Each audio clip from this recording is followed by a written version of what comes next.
TV welcomes you to the world of fantasy.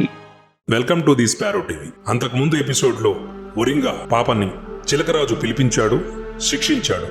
చిలకగా మారిన తర్వాత ఒరింగా జీవితంలో ఏం జరిగిందో ఇప్పుడు చూసేద్దామా?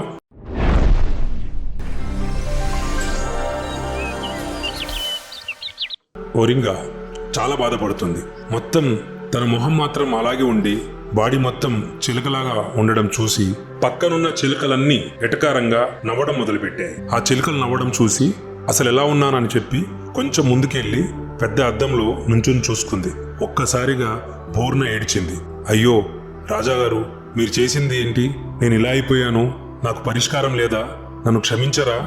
ఎన్నాళ్ళిలా? అలా అన్న తర్వాత ఒరింగాని రాజు ఇలాగన్నాడు, నువ్వు చేసిన తప్పు నువ్వు తెలుసుకోవాలి, అందాక నువ్వు ఇలాగే ఉంటావు, నువ్వు నీ కర్మను అనుభవించాల్సిందే అన్నాడు.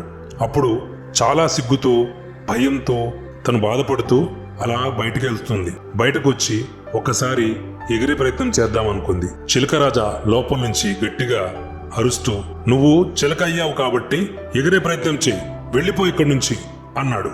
భయంగా ఒక్కసారిగా ఎగిరింది, ఎగురుకుంటూ వెళ్తోంది. అలా అడవి దాటుకుంటూ వెళ్తూ మధ్యలో ఆమె ఇబ్బంది పడి మళ్ళీ కింద కూర్చుంది. అప్పుడు జంతువులన్నీ ఆమెను చూసి భయపడుతున్నాయి. కొన్ని ఆమెను కరవడానికి ముందుకు వస్తున్నాయి. నక్క, కొన్ని జంతువులు ఒరింగాను చూసి ఇంకా భయపడుతూ ముందుకెళ్తున్నాయి. వాళ్ళను చూసి ఒరింగా పాప భయపడుతూ మళ్ళీ అక్కడి నుంచి ఎగిరింది. అలా అడవి దాటుకుంటూ ఊళ్ళోకి వచ్చింది. ఊళ్ళోకి వస్తున్నప్పుడు చిన్న పిల్లలు ఆమెను చూసి భయపడుతూ పారిపోయారు. కొంతమంది రాళ్ళిసిరే ప్రయత్నం చేశారు, కొంతమంది చూసి నవ్వుతున్నారు.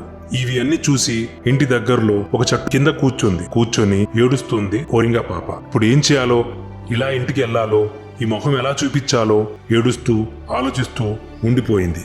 ఆ తర్వాత ఇంటికి వెళ్ళిందా లేదా, ఇంటికి వెళ్ళాక ఏం జరిగింది, తన ఫ్రెండ్స్ ఆమెను ఎలా రిసీవ్ చేసుకున్నారు, ఇదంతా నెక్స్ట్ ఎపిసోడ్ లో చూద్దాం. అంతవరకు ద స్పారో టీవీ లైక్ చేయండి, షేర్ చేయండి. Take care, by by.